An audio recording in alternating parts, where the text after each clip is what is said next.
Ayat ini, yaitu Al-Baqarah ayat 24, adalah bagian dari ayat-ayat yang menantang manusia untuk membuat sesuatu yang setara dengan Al-Quran atau menemukan kekurangan di dalamnya.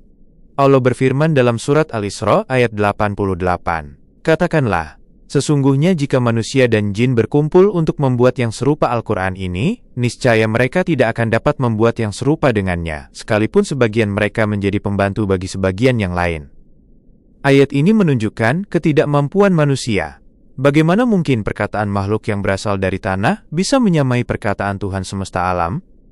Bagaimana mungkin seorang yang lemah dan membutuhkan bisa menghasilkan perkataan yang sama dengan zat yang sempurna dan kaya raya? Ini adalah hal yang mustahil dan di luar kemampuan manusia. Siapapun yang memiliki sedikit saja pemahaman tentang gaya bahasa dan perkataan akan melihat perbedaan yang sangat besar jika membandingkan Al-Quran dengan tulisan-tulisan sastrawan.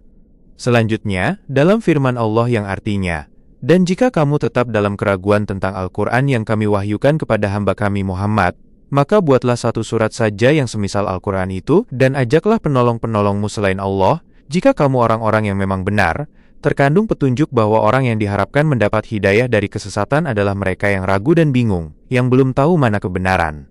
Orang seperti ini, jika kebenaran dijelaskan kepadanya, akan segera mengikutinya, jika ia sungguh-sungguh mencari kebenaran.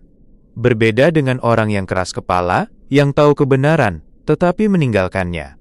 Orang seperti ini tidak mungkin kembali, karena ia meninggalkan kebenaran, bukan karena kebodohan, sehingga tidak ada alasan lain baginya.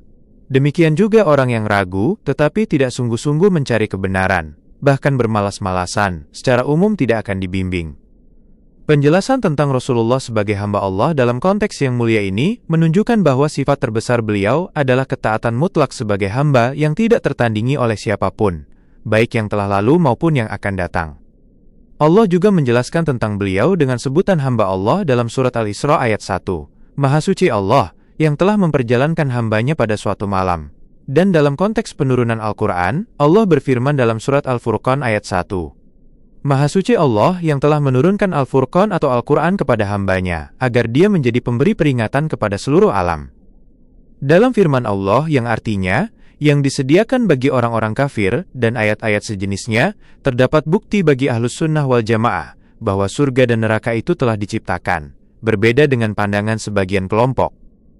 Ayat ini juga mengisyaratkan bahwa orang-orang yang bertauhid, meskipun terkadang melakukan dosa besar, tidak akan kekal di neraka.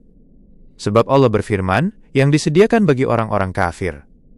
Seandainya orang-orang yang berbuat maksiat dari kalangan ahli tauhid, akan kekal di neraka, maka neraka tidak akan disiapkan hanya untuk orang-orang kafir semata. Ini berbeda dengan faham Khawarij dan Mu'tazilah.